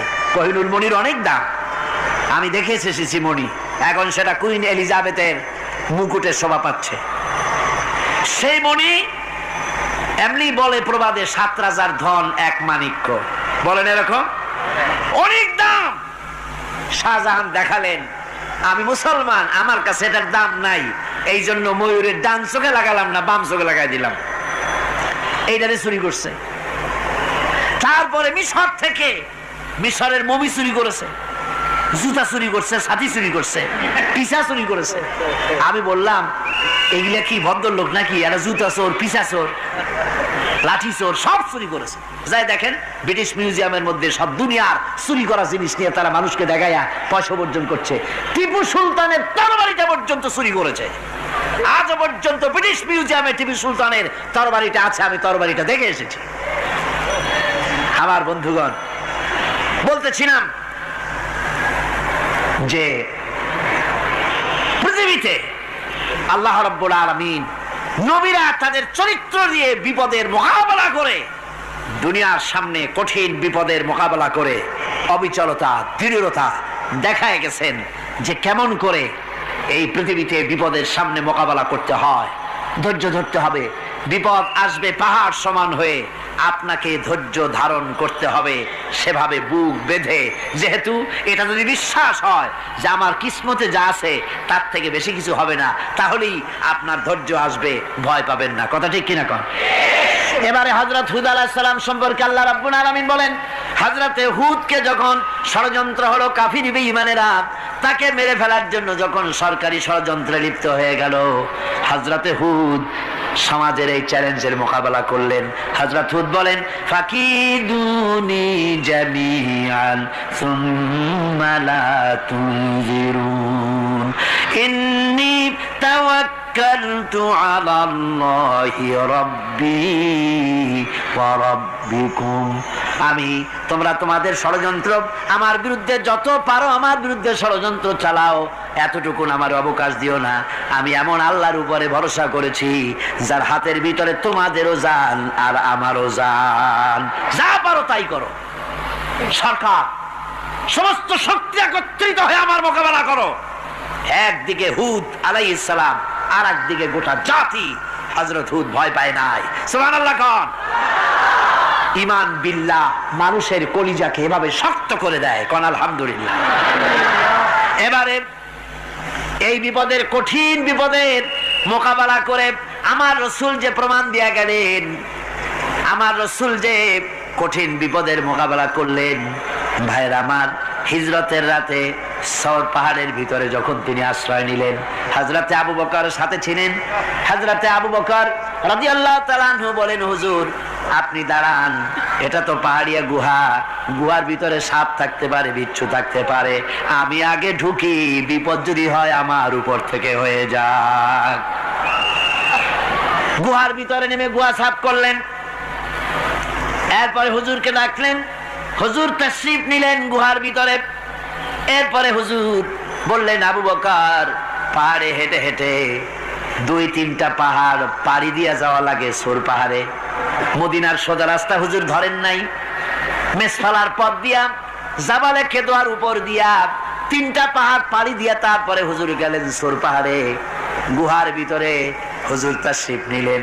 বললেন, আবু বকর তুমি বসো, তোমার উরুর উপরে মাথা রেখে আমি একটু আরাম করি। হযরতে আবু বকর বসলেন, হুজুর তার উরুর উপরে মাথা রেখে ঘুমায় গেলেন। আর এরপরে কাফির বেঈমানেরা তালাশ করতে করতে কাফেররা এসে গেল পায়ের চিহ্ন দেখে দেখে গর্তের কাছে। হযরত আবু বকর ভয়তে কেঁদে ফেললেন, আরে আর তো উপায় নাই, এবার তো ধরা পড়ে গেছি, এবার নবীজিকে মেরে ফেলে দেবে। নবীর মহব্বতে, নিজের মহব্বতে নয়, নবীর মহব্বতে কাঁদতেছিলেন। হুজুর বলেন, হুজুরের ঘুম ভেঙে গেল। বলো আবু বকর কাঁদো কেন? ছেলের কথা, মেয়ের কথা, বিবির কথা, বাড়ির কথা মনে পড়লো নাকি? হযরত আবু বকর বলেন, ইয়া রাসূলুল্লাহ, আল্লাহর কসম করে বলি, যেদিন ঈমান এনেছি এই কলিজার ভিতরে মা বাপ, স্ত্রী, পুত্র, পরিজন, এমনকি আমার নিজের জীবনের চাইতে আপনারে বেশি ভালোবাসি। কাঁদো কেন? কাঁদো কেন? হযরত আবু বকর বলেন, হুজুর ধরা পড়ে গেছি, কাফেররা এসে গেছে গর্তের কাছে, তাকালি আমাদের দেখতে পাবে, আমরা তো মাইনরিটি, ওরা তো মেজরিটি, আমরা তো ধরে মারি ফেলাই দেবে, আপনাকে মেরে ফেলে দেবে, এই জন্য কাঁদি। আল্লাহ রাব্বুল আলামিন হুজুর তখন কি দৃঢ়তা, কি অবিচলতা, কি ধৈর্যের পাহাড় সম মনোবৃত্তি তখন দেখালেন। আল্লাহ কোরআন শরীফে চিরকাল যাতে মানুষেরা হেদায়েত নিতে পারে সেজন্য হুজুরের কথা উঠায় দিলেন কোরআনে। আল্লাহ পাক বলেন, ইযহুমা ফিল গার ইয ইয়াকুলু লিসাহিবিহি লা তাহজান ইন্নাল্লাহা মা'ানা। ও বন্ধু, ভয় পেও না, আল্লাহ আমাদের সাথে আছেন। সুবহানাল্লাহ। আল্লাহ আমাদের সাথে আছেন। আমরা মাইনরিটি নই, আমরাই মেজরিটি। আল্লাহ আছে আমার সাথে, ভয় পাওয়ার কোনো কারণ নাই। সুবহানাল্লাহ। আল্লাহ পাক বলেন, ফাআনসালাল্লাহু সাকিনাতাহু আলাইহি ওয়া আইয়াদাহু বিজুনুদিন লাম তারাওহা। আমি এদের অন্তরের ভিতরে আমি শান্তি নাজিল করে দিলাম, প্রশান্তি দিয়া দিলাম, আর আমি সাহায্য করলাম, আর এমন সব সৈন্য পাঠায় দিলাম যে সৈন্যগুলি তোমরা দেখতে পাও নাই। সুবহানাল্লাহ ওয়া বিহামদিহি। ভাইরা আমার, রাসূল করিম সাল্লাল্লাহু আলাইহি সাল্লাম এই বিপদের মাঝে, চরম বিপদের মাঝে অবিচলতা, দৃঢ়তা, কঠিন আত্মনির্ভরতা দেখিয়েছেন। এগুলি হলো ঈমানের ৫ম নম্বরের উপকারিতা। আল্লাহর প্রতি ঈমান আনলে এভাবে পাহাড় সম ঈমান মজবুত হয়ে যায়। জেলের পরোয়া করি না, ফাঁসির পরোয়া করি না, শহীদ হওয়ার পরোয়া করি না, মেরে ফেলে দেবে, উড়ায় দেবে, হত্যা করবে, পরোয়া করি না। পরোয়া করি কেবলমাত্র কাকে? জোরে বলেন কারে? এইরকম মুসলমান হাজার হাজার লাখ লাখ দরকার নাই, ৩১৩ জন যথেষ্ট। কয়জন যথেষ্ট? ৩১৩ জন যথেষ্ট। বদরে যারা জান দিয়ে, মাল দিয়ে দ্বীনকে প্রতিষ্ঠিত করেছিলেন, এরকম ৩১৩ জনই যথেষ্ট ছিল। আল্লাহর দ্বীনকে কায়েম করার জন্য যদি রক্ত দেওয়া লাগে, তাহলে এই বিশাল জনসমুদ্রকে প্রশ্ন করি, ভয় পাবেন? রক্ত দিতে পারবেন? যদি জেলে যাওয়া লাগে যেতে পারবেন? যদি শহীদ হতে হয় তাও কি পারবেন? এই দৃঢ়তা, এই অবিচলতা, এই ঈমান, এই ধৈর্য শিক্ষা দেয়, এই উপকার করে ঈমান বিল্লাহ। আল্লাহর প্রতি ঈমান আনলে এভাবে পাহাড়ের মতো শক্ত হয়ে যায় কলিজা। কোন আলহামদুলিল্লাহ। আমার বন্ধুগণ, এবার আমি বলবো সর্বশেষ উপকারের কথাটা বলি, মোনাজাত ছেড়ে দেব। কয়টার কথা বলছিলাম? উপকার ৬টা উপকারের কথা বলেছি। অনেকগুলি বৈশিষ্ট্য, অনেকগুলি উপকারের মধ্যে আল্লাহর প্রতি ঈমানের ৬টা উপকারের কথা ৫টা বলা হয়ে গেছে। এবার ৬ষ্ঠ নম্বর এবং শেষ নম্বর, এটা হচ্ছে আল্লাহর প্রতি ঈমান আনলে পরে তার দ্বারা সবচাইতে বেশি ফায়দা পায় সমাজ এবং রাষ্ট্র। কোন আলহামদুলিল্লাহ, কোন আলহামদুলিল্লাহ। আল্লাহর প্রতি ঈমানের দ্বারা নৈতিক সংশোধন হয় এবং রাষ্ট্র আর সমাজ সবচাইতে বেশি উপকৃত হয়। কারণ হলো ঈমানদার ব্যক্তি আল্লাহর প্রতি যে ঈমান এনেছে, তার মনের মধ্যে ধারণা এটা হয়, আমার কোনো কাজ তো গোপন থাকে না। ইন্নাল্লাহা লা ইয়াখফা আলাইহি শাইউন ফিল আরদি ওয়ালা ফিস সামা। আল্লাহর কাছে গোপন বলতে কিছু নাই, আকাশেও নাই, জমিনেও নাই, কোনো কিছু গোপন নাই। সুতরাং আমি যা করি সব আল্লাহ দেখেন এবং শোনেন। এমনকি মানুষ যে কল্পনা করে, সে কল্পনাও আল্লাহ টের পায় না, নাকি? টের পায় কিনা? ওয়াইন তুবদু মিন আনফুসিকুম আও তুখফুহু ইউহাসিবুকুম বিহিল্লাহ। মনের ভিতরে যে কল্পনা করো, আল্লাহ পাক বলেন এই কল্পনারও হিসাব আমি রব্বুল আলামিন তোমার কাছ থেকে নেব। ফায়ুআযযিবু মান ইয়াশাউ, যারে খুশি শাস্তি দেব, আর যারে খুশি আমি maaf করে দেব। জোরে বলেন সুবহানাল্লাহ। ফায়াগফিরু লিমান ইয়াশা ওয়া ইউআযযিবু মান ইয়াশা, যারে খুশি maaf করব, যারে খুশি শাস্তি দেব, কল্পনারও হিসাব নেব। এই কথা মুমিনের যদি জানা থাকে, তাহলে আর তার কোনো চিন্তা থাকে না, তার নৈতিক চরিত্র ভালো হয়ে যায়। কোন সুবহানাল্লাহ। মোনাজাতের কথা শুনে গতকাল বলছিলাম যে মোনাজাতের কথা শুনে যারা হাঁটে, আমি বুঝি না, আমার বুঝে আসে না যে এটা কেমন ধরনের নৈতিকতা। আপনি আপনার বিবেককে কি বুঝান? এই বিশাল জনসমুদ্র নিয়ে আল্লাহর কাছে হাত তুলবো, দোয়া করব, মোনাজাত করব, এই লোভ সম্বরণ করেন কি করে? আশ্চর্য কথা, আশ্চর্য কথা। আমার বন্ধুগণ, ঈমানদার লোক, আল্লাহর প্রতি ঈমান আসলে পরে সমাজ উপকৃত হয়, রাষ্ট্র উপকৃত হয়ে যায়। যেহেতু বান্দা জানে আমি দায়িত্বহীন কোনো কথা বলতে পারবো না, দায়িত্বহীন কোনো কাজ করতে পারবো না। আল্লাহ পাক বলেছেন, মা ইয়ালফিযু মিন কাউলিন ইল্লা লাদাইহি রাকিবুন আতীদ। বান্দা এমন কোন কথা বলে না যে কথা আমার ফেরেশতারা রেকর্ড করে না রাখে। কাজী মুমিন ব্যক্তি আল্লাহর ভয়তে দায়িত্বহীন কথা বলবে না। নির্বাচন আসতে পরে রাস্তা সোনা দিয়ে বান্দায় দেব, এই করব সেই করব, না খাইয়া কেউ মরবেন না। আসে না নির্বাচনের সময় সেরাগালি বদনারা মঞ্চে দাঁড়িয়ে কত বড় বক্তৃতা করে, ভাইয়ের আমার বোনের আমার, এবার আমার বোতল মার্কা বাক্স, আপনারা আমাকে ভোট দিয়ে দেশ এবং জাতির আরেকবার 12:30 বাজাইবার সুযোগ দিন। এবার ক্ষমতায় গেলে কেউ না খাইয়া মরবেন না, কিন্তু কি খাইয়া মরবে তাও বলে না। এর মারফতি অর্থ হচ্ছে এই, ওরা যদি ক্ষমতায় যেতে পারে তাহলে বিষ খাইয়া হোক, গুলি খাইয়া হোক, কিছু না কিছু খেয়ে মরতে হবে। একেবারে খালি পেটে মরলে গ্যাস্ট্রিক হওয়ার সম্ভাবনা আছে। ঈমান বিল্লাহ যদি না থাকে, আল্লাহর ভয় যদি না থাকে, তাহলে দায়িত্বহীন কথা বলে। আর আল্লাহর ভয় যদি থাকে তাহলে নৈতিকতার সংশোধন হয়ে যায়, দায়িত্বপূর্ণ কথা বলে, মানুষকে ফাঁকি দেয় না। আমার বন্ধুগণ, আল্লাহ রাব্বুল আলামিন তার বান্দা যারা আল্লাহকে ভয় করে, সে ভয় করা বান্দাগুলির মনের মধ্যেই চিন্তা এসে যায়, আমি যেখানে থাকি না কেন আল্লাহ আমাকে দেখতেছেন, শুনতেছেন, রাতে হোক দিনে হোক যেখানে আছি আল্লাহ আমারে দেখতেছেন।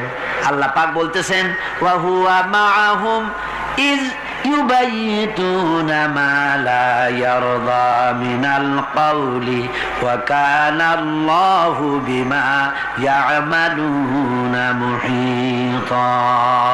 আল্লাহ পাক বলেন, আমি তো আমার বান্দার নিকটে তখনও থাকি যখন সে গোপনে গোপনে রাতের বেলায় আমার মর্জির খেলাফ পরামর্শ করে। আমার মর্জির খেলাফ পরামর্শ করতেছে রাত্রে, আমি তো তখনও কাছে থাকি, ওটা আমি শুনি। ঈমান যদি আসে তাহলে এই সব কাজ থেকে সে বিরত থাকে। সে যদি কম হয় সেখানেও আল্লাহ, বেশিও যদি হয় সেখানেও আল্লাহ। এমন কোন জায়গা আছে নাকি চিটাগংয়ে যেখানে আপনি একটা আকাম করবেন আর আল্লাহ টের পাবে না? কোন আছে নাকি? আচ্ছা, চট্টগ্রামে না থাকুক, বাংলাদেশের কোন জায়গা আছে নাকি? পার্বত্য চট্টগ্রামে যত পাহাড় আছে, উঁচু নিচে জায়গা আছে, ওই জায়গায় বোধহয় আছে নাকি? সারা পৃথিবীতে আছে কোথাও? আল্লাহকে ফাঁকি দেওয়ার জায়গা কোথাও? সব স্পষ্ট। আল্লাহ কি ঘুমায় নাকি? ঘুমায়? তার কাছে দিনও যায়, রাতও তাই। সমানে তিনি দেখতে পান, শুনতে পান, সবকিছু দেখতে পান, সবকিছু শুনতে পান। তাকে ফাঁকি দেওয়ার কোনো উপায় নেই। এই জন্য ৬ষ্ঠ নম্বরের উপকার যেটা হয় সেটা হলো সমাজ উপকৃত হয় ওই মানুষ দিয়ে যার মধ্যে ঈমান আছে। হযরত ওমর রাদিয়াল্লাহু তাআলা আনহু রাতের আধারে শেষ রাত্রে ঘুরতেছিলেন, দেখেন এক বাড়িতে কথা হচ্ছে, কথাবার্তার আওয়াজ পাওয়া যায়। মনে করলেন কোন অসুখ বিসুখ নাকি। ঘরে গিয়ে কান পাচ্ছেন দেওয়ালের সাথে, শুনতে পাচ্ছেন ভিতরে বুড়ি মা তার মেয়েকে বলছে, এই মেয়ে ওঠ, উটের দুধ দোয়াই নিয়ে আসছি, এর মধ্যে পানি মিশা, তারপরে সকালে বাজারে নিয়ে যা। মেয়ে বলছে, মা এই কামটা আমি পারবো না। কেন পারবি না? হযরত ওমর ফরমান জারি করেছেন, দুধে পানি মিশাতে নিষেধ করেছে, কাজে এই কাজটা আমি পারবো না। আরে বেটি, আমিরুল মুমিনিন দেখ এখন কোথায় যায়, ঘুমায় আছে, সে কি দেখতেছে নাকি যে পানি মিশাই নাকি মিশাই? মেয়ে বলতেছে, মা আমিরুল মুমিনিনকে ফাঁকি দেওয়া যেতে পারে, তার পুলিশ বাহিনীকে ফাঁকি দেওয়া যেতে পারে, কিন্তু আল্লাহ রাব্বুল আলামিনের চোখকে ফাঁকি দেওয়া যাবে না। হযরত ওমর এই কথা শুনে বাড়ি চলে গেলেন আর নিজের ছেলেকে ডেকে বললেন, ছেলে আমার, অমুক জায়গায় একটা বাড়ি আছে, সেখানে একটা যুবতী মেয়ে আছে, ওই মেয়েটার বিয়ে হয়েছে কিনা শোনো, যদি বিবাহ না হয়ে থাকে তুমি তোমার নিজের বিয়ের প্রস্তাব দাও। আমিরুল মুমিনিন এই মেয়েটা সুন্দরী কেমন, স্বাস্থ্য কেমন কিছুই দেখলেন না, দেখলেন তাকওয়া। কি দেখলেন? আল্লাহর ভয়। আল্লাহর ভয় যখন একটা জাতির মধ্যে আসে, পুলিশ লাগে না, পুলিশের কাজ কমে যায়। পুলিশ তো পাহারা দিতে দিতে অস্থির হয়ে যায়, সারা রাত দিন সমানে কষ্ট করতে হয় তাদের। অধ্যাপক মুফিজুর রহমান সাহেব কালকে যে কথাটা বলছিলেন, আসামি পুলিশেরা কত কষ্ট করে জানবাজি করে আসামি ধরে, আর টেলিফোন আসে, হ্যালো কে চিটাগঙ্গের এসপি নাকি? বলে হ্যাঁ। কারে ধরছো? ধরছি তো বল্টু মিয়ারে। ছাড়ো মিয়া, বল্টু আমার দলের লোকটা, তুমি ঠিক পাও নাই, তোমার নাক টাইট দিয়ে দেবে। বল্টুরিও ছাড়ো আর তার বন্দুকও ছাড়ো, ঠিক কিনা? আমার ভাইয়েরা, সুতরাং ঈমান যদি এসে যায় জাতির মধ্যে, পুলিশের দরকার হবে না, পুলিশ দরকার হবে কিন্তু তাদের ডিউটি কমে যাবে, আসামিরা আর অন্যায় কাজ কম করবে। রাসূলুল্লাহ যখন প্রেসিডেন্ট হয়েছিলেন, একজন মহিলা জিনা করেছিল, হাদিস শরীফে এসেছে ওই মেয়ে লোকটাকে জিনা করতে কেউ দেখে নাই, জিনা করার পর তার মধ্যে অনুভূতি জাগলো, এমন পাপ করেছি, এখন তো আমার জাহান্নাম ছাড়া উপায় নাই। মেয়ে লোকটি রাসূলুল্লাহর কাছে এসে গেলেন, এসে বললেন, হুজুর আমি তো জিনা করেছি, আমারে শাস্তি দেন। হুজুর মুখ ডান দিকে ফিরালেন, মেয়ে লোকটা ডান দিকে এলো, বললো জিনা করেছি, শাস্তি দেন। হুজুর বাম দিকে ফিরলেন, মেয়ে লোকটা বাম দিকে এসে বললো জিনা করেছি, শাস্তি দেন। মেয়ে লোকটা কিন্তু জানে জেনার শাস্তি সহজ ব্যাপার নাই, পাথর মেরে উড়িয়ে দেওয়া, মৃত্যুদণ্ড জানা আছে তার। এরপরে মেয়ে লোকটা চিন্তা করেছে দুনিয়ায় পাথর খেয়ে মরবো, কিন্তু তবুও জাহান্নামের কঠিন আগুন সহ্য করতে পারবো না। রাসূলুল্লাহ বললেন, ও মেয়ে লোক, তুমি কি জিনা কর্তৃক গর্ভবতী হয়েছো নাকি? মেয়ে লোকটা বলল, হুজুর আমি গর্ভবতী হয়েছি। হুজুর বললেন, তুমি অপরাধ করেছো, তোমার গর্ভস্থিত সন্তান তো কোনো অপরাধ করে নাই, সুতরাং শাস্তি এখন দেওয়া যাবে না, ডেলিভারি হোক তারপরে শাস্তি দেব। মেয়ে লোকটা চলে গেলেন। আল্লাহর নবী তার নামে কোনো কেস ফাইল করেন নাই, গোয়েন্দা বিভাগের পুলিশ লাগান নাই।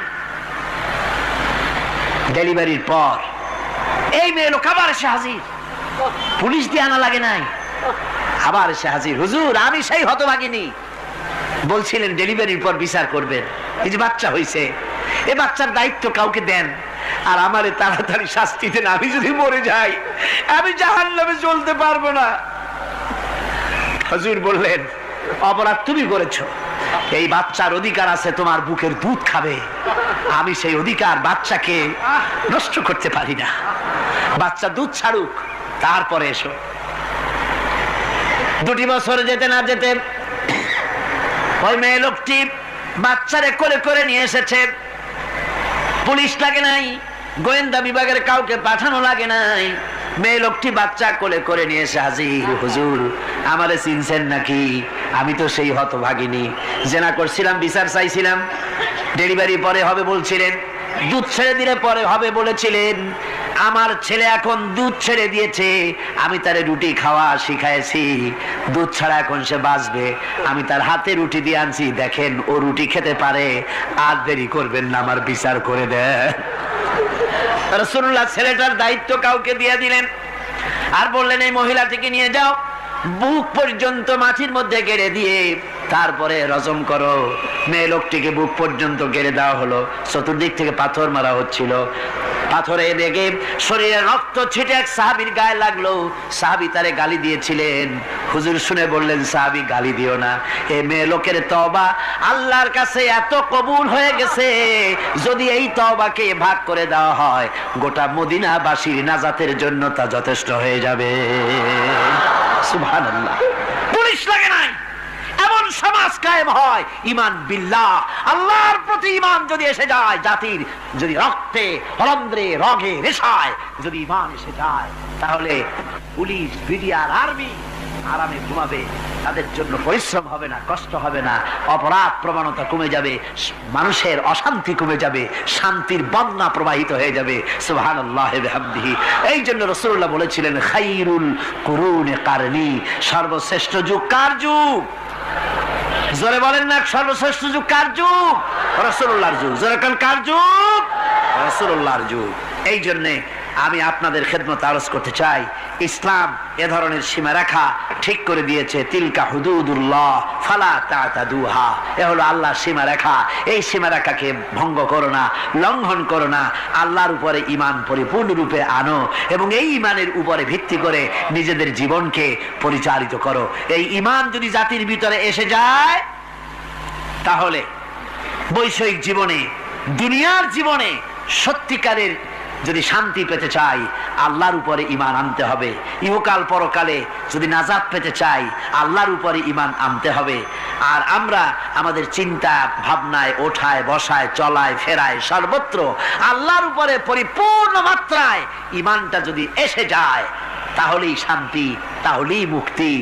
গোটা সমাজ শান্তি পাবে, আমরা দুনিয়ায় আরাম পাবো, কিয়ামতে জাহান্নাম থেকে মুক্তি পাবো। জোরে কোন আমিন। প্রিয় ভাই সব, হেদায়েত একটা ভিন্ন জিনিস। মুসলমানের ঘরে জন্মগ্রহণ করলেই মুসলমান হয় না, আবার কাফেরের ঘরে জন্মগ্রহণ করলেই কাফেরই থাকবে তাও হয় না।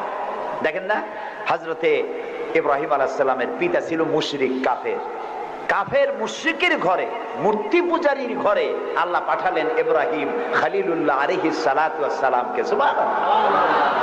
আবার নূহ আলাইহিস সালাম আল্লাহর পয়গম্বর, তার ছেলে হয়ে গেল কাফের। ঠিক না? এই জন্য হেদায়েত এটি আল্লাহর দান। হেদায়েতটা কার দান? এই জন্য আল্লাহ রাব্বুল আলামিন কোরআনে কারীমের মধ্যে আমাদেরকে শিখিয়ে দিয়েছেন প্রতি রাকাতে আমরা যেন আল্লাহর কাছে হেদায়েত কামনা করি। ইহদিনাস সিরাতাল মুস্তাকিম পড়েন, ইহদিনাস সিরাতাল মুস্তাকিম সিরাতাল্লাযীনা আন'আমতা আলাইহিম গায়রিল মাগদুবি আলাইহিম ওয়ালাদ-দাল্লিন। আমিন। হে আল্লাহ, তুমি আমাদেরকে হেদায়েত দাও, হেদায়েতের রাস্তা দেখাও। ওই পথ, যে পথ নবীন, সিদ্দিকিন, শুহাদা, সালেহিন, তাদের পথ আমাদের দেখাও। আর যারা অভিশপ্ত, যারা বিপদগ্রস্ত, পথভ্রষ্ট, সে পথে আমি চলতে চাই না। নবীদের পথ আমাদেরকে দেখাও। হেদায়েত পাওয়া যত কঠিন, হেদায়েতের উপরে টিকে থাকা ততোধিক কঠিন। সেই জন্য আল্লাহ তাআলা হেদায়েত প্রাপ্তদের জন্য একটা দোয়া শিখিয়ে দিয়েছেন। এই দোয়াটা করো যাতে তোমরা হেদায়েতের উপরে টিকে থাকতে পারো। দোয়াটা কি? রব্বানা লা তুযিগ কুলুবানা বা'দা ইয হাদাইতানা ওয়া হাব লানা মিন লাদুনকা রাহমাতান ইন্নাকা আনতাল ওয়াহ্হাব। আয় আমার রব, তুমি আমাকে যখন দয়া করে হেদায়েতের রাস্তা দিয়েছো, আল্লাহ তুমি আমাকে হেদায়েত থেকে বিগড়ে দিও না। বলেন আমিন। নবী করিম সাল্লাল্লাহু আলাইহি সাল্লামের কাছে কোরআন নাজিল হচ্ছে। কে এনে দিচ্ছে? আল্লাহ তাআলা দুনিয়ার মানুষকে হেদায়েত দিবেন, সেজন্য নবী দরকার, আর হেদায়েত পাঠানো দরকার। আল্লাহ তাআলা কোনো মানুষের সাথে সরাসরি কথা বলেন না, সরাসরি কথা বলেন না, সামনে এসে কথা বলেন না। যদি কারোর সঙ্গে কথা বলতে চান, মিন ওয়ারাই হিজাব, পর্দার আড়াল থেকে কথা বলেন, অথবা তার মনের মধ্যে আল্লাহ তাআলা ইলকা করে দেন। আমি গত 2 সপ্তাহ আগে কায়রো সফর করে এসেছি, মিশর। আল্লাহ তাআলার কাছে আমার খুব আশা ছিল। দুনিয়ার 4টি মহাদেশের প্রায় অর্ধশত দেশ ভ্রমণ করেছি, কিন্তু মিশর আমার দেখা হয়নি। মুসা আলাইহিস সালামের দেশ, ফেরাউনের দেশ, ইউসুফ আলাইহিস সালামের দেশ, সালেহ আলাইহিস সালামের দেশ, ইব্রাহিম আলাইহিস সালামের শ্বশুর বাড়ি। তো আল্লাহ তাআলা সেই জায়গা দেখার তৌফিক দিলেন। গেলাম সেই জায়গায়, কায়রো থেকে প্রায় 600 কিলোমিটার দূরে তুরে সায়না, যেখানে আল্লাহ মুসা আলাইহিস সালামের সাথে কথা বলেছিলেন। আমার জীবন ধন্য। আল্লাহ তাআলা সেই জায়গাটাও দেখালেন যেখানে আল্লাহ মুসা আলাইহিস সালামের সঙ্গে কথা বলেছেন। তো আল্লাহ তাআলা সরাসরি কথা বলেন, কিন্তু দেখা যায় না তাকে। এই কোরআন শরীফে আল্লাহ তাআলা কি সুন্দর করে বলেছেন, সূরা তাহার মধ্যে এসেছে, মুসা আলাইহিস সালাম তিনি যাচ্ছিলেন তার স্ত্রী পরিজন নিয়ে। স্ত্রী ছিলেন গর্ভবতী, আসন্ন প্রসবা, ডেলিভারি হবে, প্রচন্ড ঠান্ডা ছিল, এখন আগুনের প্রয়োজন। তিনি দূরে দেখতে পেলেন একটা গাছের উপরে যেন আগুন দেখা যায়। তিনি ছুটলেন সেই আগুনের পানে এবং বললেন, ফাকালা লি আহলিহিম কুসু ইন্নী আনাস্তু নারান লাআল্লি আতিকুম মিনহা বিকাবাসিন আও আজিদু আলান নারি হুদা। তোমরা এখানে অপেক্ষা করো, আমি তো এই আগুনের মতো কি একটা দেখতেছি, আমি ওখানে যাই, হয়তো আগুন আনতে পারবো, অথবা কোন একটা রাস্তা একটা কিছু পেয়ে যাবো। ফালাম্মা আতাহা নুদিয়া ইয়া মূসা ইন্নী আনা রাব্বুক ফাখলা নালাইক ইন্নাকা বিল ওয়াদিল মুকাদ্দাসি তুয়া। ও মুসা, যেটারে আগুন মনে করছো এটা আগুন না, এটা আমি তোমার রব। ফাখলা আলাইক, জুতা খোলো। ইন্নাকা বিল ওয়াদিল মুকাদ্দাসি তুয়া, এটা হলো পবিত্র উপত্যকা। আমি যখন সেই পবিত্র উপত্যকায় গেছি, এদিকে তুরে ছায়না, এদিকে আরেকটা পাহাড়, মাঝখানে দুই পাহাড়ের মাঝখানের সমতল ভূমিকে উপত্যকা বলা হয়। আমার এই আয়াত মনে পড়লো, সাথে সাথে জুতা খুলে ফেলে দিলাম। মুসা আলাইহিস সালামকে আল্লাহ বলেছেন ফাখলা আলাইক, জুতা খোলো। আমি আমার সাথীরা জুতা খুলে এগিয়ে গেলাম। আমার এক সাথী ছিলেন চট্টগ্রাম ইন্টারন্যাশনাল ইসলামিক ইউনিভার্সিটির কোরআনিক সায়েন্সের চেয়ারম্যান অধ্যাপক গিয়াসউদ্দিন তালুকদার। তাকে আজান দিতে বললাম, তিনি আজান দিলেন ওয়াদিল মুকাদ্দাসে। আজান দিয়ে সেখানে আমরা জোহরের নামাজ আদায় করলাম, জোহর আসর জামআন ওয়া কাসরান আদায় করে নিলাম। তারপরে চলে গেলাম সেই জায়গায় যেখানে আল্লাহ তাআলা কথা বলেছিলেন, সেই জায়গাটা এখনো আছে। সুবহানাল্লাহ। আল্লাহ তাআলা বলছেন ওয়া নাখতারতুকা ফাসতামি' লিমা ইউহা। ও মুসা, আমি তোমাকে আমার জন্য বাছাই করছি। সুবহানাল্লাহ। আমি তোমাকে আমার জন্য বাছাই করেছি, এখন তুমি শোনো আমি কি বলি।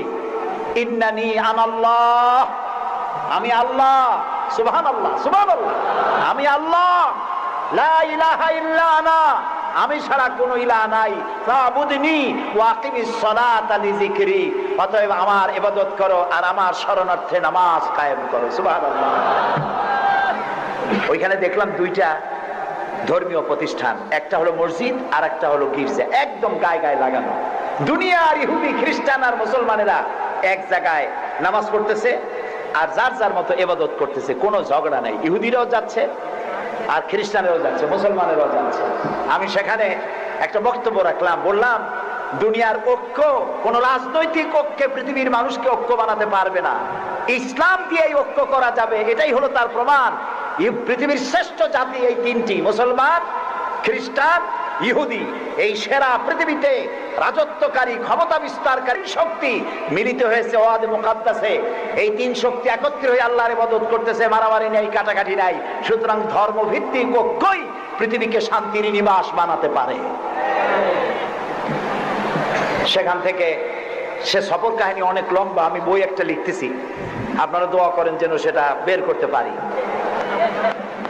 তারপরে চলে গেলাম মিউজিয়ামে, পিরামিড দেখলাম, নীল নদ দেখলাম, আল্লাহ দেখাইলেন। আমি যখন মিউজিয়ামে ঢুকেছি তখন আমাদের 70 পাউন্ড, মিশরীয় পাউন্ড, 70 পাউন্ড, 40 পাউন্ড টিকিট পারিট। যখন ভিতরে ঢুকলাম তখন শয়তানকে দেখার জন্য আরো অতিরিক্ত 80 পাউন্ড দেওয়া লাগবে। তা আমি চিন্তা করলাম যে পয়সা খরচ করা অপচয় হবে না, কারণ আল্লাহ তাআলা বলেছেন কুল সিরু ফিল আরদ ফানজুরু কাইফা কানা আকিবাতুল মুকাজ্জিবিন। আল্লাহ তাআলা বলেছেন আমার জমিন ভ্রমণ করো আর মহাসত্যের অস্বীকারীদের কি পরিণতি করেছি তা দেখো আর তার দ্বারা শিক্ষা গ্রহণ করো। কাজে আল্লাহ দেখতে কইছে, শয়তান দেখা দরকার। ভিতরে ঢুকে দেখলাম গ্লাসের বক্স, সেখানে মিস্টার ফিরাউন চিতই শুয়ে আছে। হায় আল্লাহ, আল্লাহ শুটকি বানাই থুইছে, কাপড় দিয়ে জড়ানো, পাও দুইটা বাইর করা, হাত দুইটা বাইর করা, ঘাটটা এত বড় লম্বা, এরকম চিকুন, কল্লাটা আছে, একটা দাঁত আছে মুখে, হাতে পায়ে কিছু নখও আছে, মাথায় কিছু চুলও আছে। হাজার হাজার বছর আগের লাশ। মুসা আলাইহিস সালামকে যখন তালায় নিয়ে গেল লোহিত সাগরের কেরানায় মুসা আলাইহিস সালাম বসেছিলেন তার উম্মতদের নিয়ে। ফেরাউন 3 দিক থেকে আক্রমণ করলো। এই কোরআন বর্ণনা, এটা কি কোরআন? আল্লাহ তাআলা বলছেন, ও নবী তুমি তো তখন সেখানে উপস্থিত ছিলে না যখন ফেরাউন তার দলবল নিয়ে মুসা আলাইহিস সালামকে তাড়া করেছিল সেই তুরে সায়নায়, তুমি উপস্থিত ছিলে না। আমি ওহী দিয়া, কোরআন দিয়া তোমাকে ইতিহাস জানাইছি। সুবহানাল্লাহ। সেই লোহিত সাগরের পারে গেলাম যেখানে তাকে ঘিরে ফেলানো হয়েছিল। মুসা আলাইহিস সালাম এবং তার সাথীরা বললেন, ইয়া মুসা ইন্না লামুদরাকুন, হে মুসা আমরা তো পাকড়াও হয়ে গেলাম, সারাশি আক্রমণ করা হয়েছে, আমাদেরকে পালাবার কোনো জায়গা নাই। মুসা আলাইহিস সালাম আল্লাহর পয়গম্বর। কার নবী? আল্লাহর পয়গম্বর। মুসা আলাইহিস সালাম বললেন, কাল্লা রব্বি সায়াহদিন, ভয় পাইও না, অবশ্যই আল্লাহ তাআলা আমাদেরকে পথ বের করে দেবেন। 3 দিকে কি শত্রু, 3 দিকে কি, আর একদিকে কি নদী না সাগর। আপনারা মনে করছেন নীল দরিয়া পার হয়েছে বুঝি, মুসার তারা খাইয়া? সাগর, লোহিত সাগর, রেড সি, তিন দিকে শত্রু, একদিকে সাগর, পালাবার রাস্তা আছে? আল্লাহর পয়গম্বর বলছেন কোনো ভয় নাই, অবশ্যই রব্বি সায়াহদিন, অবশ্যই আল্লাহ আমাদের পথ বের করে দেবেন। আল্লাহ তাআলা খুশি হয়ে গেলেন, সুবহানাল্লাহ। আল্লাহ এটাই চান, আল্লাহ এটাই চান। বাপে করে কি? বাপে মায় ছোট্ট বাচ্চা দাঁড়ায় তো পড়ে যায়, ওঠে তো পড়ে, এইরকমের অবস্থায় টেবিলের পাশে খাড়া করে দেয়, দূরের থেকে হাত পাতে। বাপের ইচ্ছা কি যে লাভ দুক আর দাঁত ভাঙুক? না, ওর সাহস দেওয়ার জন্য, ওর সাহস হোক সেই জন্য টেবিলের কোণায় দাঁড় করে দূরের থেকে হাত পাতে। যেটা সাহসী সে জাম করে পড়ে বাপের কোলে। আল্লাহ তাআলা বিপদের প্রান্তে দাঁড় করিয়েছেন, বিপদের বর্ডারে দাঁড় করাইয়া সাহস পরীক্ষা করছেন। সুবহানাল্লাহ। মুসা আলাইহিস সালাম সাহসের পরীক্ষায় পাশ করেছেন। আল্লাহ তাআলা হুকুম করলেন, তোমার আশা দিয়ে বাড়ি মারো, আঘাত দাও। আল্লাহ তাআলা সমুদ্রকে ভাগ করে দিলেন। সুবহানাল্লাহ। সমুদ্র ভাগ হয়ে গেল। এগুলি গল্প কি? কোরআন। কোরআন। সাগর ফেটে গেল। মুসা আলাইহিস সালাম আর তার দলবল নিয়ে সাগরের মাঝখানে চলে গেছেন। ফেরাউন তার দলবল নিয়ে এসে দেখে, বাহ, এ তো ভালোই, রয়্যাল রোড। ও মনে করছে ওর বাজানের তৈরি করা রাস্তা। ওর সমস্ত সেনাবাহিনী নিয়ে নেমে পড়েছে। যেই না সাগরের মাঝখানে আসছে, মুসা আলাইহিস সালাম তার দলবল নিয়ে উপার চলে গেছেন। আল্লাহ হুকুম করলেন, যিনি হুকুম করেছিলেন সাগর ফেটে যা, মুসার জন্য রাস্তা বানায় দে, সেই আল্লাহ বললেন সাগর রাস্তা বন্ধ করে দে। রাস্তা বন্ধ হয়ে গেল। এখন ফেরাউন আর তার দলবল পানিতে চুপনি খাইতে খাইতে সাথের লোকেরা সব শেষ। এখন ফেরাউন একা সমুদ্রের ঢেউতে ডুবে আর ওঠে, পানি খেতে খেতে পেটটা পুটকা মাছের মতো মোটা হয়ে গেছে। দেখে যে জান আর টেকে না, নাক দিয়েও পানি পড়ে, কান দিয়েও পানি পড়ে। এখন বলছে আমানতু, না না না, হাফেজ নাই? হ্যাঁ, আমানাত বিহি বানু ইসরাইল, ঈমান আনলাম সেই আল্লাহর উপরে যে আল্লাহর উপর ঈমান আনছে বনি ইসরাইলেরা, তার উপর ঈমান আনলাম। আল্লাহ তাআলা বললেন আল আন, এখন, ওয়াকাদ আসাইতা কাবলু ওয়া কুনতা মিনাল মুফসিদিন। ও বলল আনা মিনাল মুসলিমিন। আল্লাহ, আমি তো কলেমা পড়লাম আর তো মুসলমান হইলাম, এখনো চুবাও কেন? আল্লাহ কয় এখন, ওয়াকাদ আসাইতা কাবলু, এর আগে তুমি আমার সাথে বিরোধিতা করেছো, বিদ্রোহ করেছো, আমার মানুষের উপর অত্যাচার করেছো, ওয়া কুনতা মিনাল মুফসিদিন, আর তুমি হচ্ছ সন্ত্রাসীর একজন বড় সন্ত্রাসী, বিপর্যয় সৃষ্টিকারী। শোনো ফেরাউন, আজকে আমি তোমারে শুধু মারবই না, আমি তোমাকে মৃত্যু দেব, আর তোমার আলিয়াউমা নুনাজ্জিকা বিবাদানিক, আমি তোমার শরীরকে হেফাজত করব। তোমার শরীর পানিতে পচবে না, পোকা মাকড়ে, জলচর প্রাণী, স্থলচর প্রাণী কেউ খাবে না, মাটিতেও তুই পচবি না, তোরে শুটকি বানায় রাখবো কিয়ামত পর্যন্ত। সেই আল্লাহ আছে না নাই? আছে না নাই? ওই আল্লাহ তাআলা বুশের শুটকি বানাইতে পারবে না? সুবহানাল্লাহ বলো। আল্লাহর সাথে যারা নাফরমানি করবে, আর এই নাফরমানদেরকে যারা কলম দিয়া লিখে, বক্তৃতা করে, রাজনীতি দিয়া যারা আল্লাহর নাফরমানদেরকে সাহায্য করবে, নমরুদের মতো, ফেরাউনের মতো আল্লাহ চুমাইয়া দুনিয়া থেকে জুতা মেরে বিদায় করে দেবেন। আল্লাহ রাব্বুল আলামিন বলেন, ওয়ালাকাদ ইয়াসসারনাল কুরআনা লিযিকরি ফাহাল মিন মুদ্দাকির।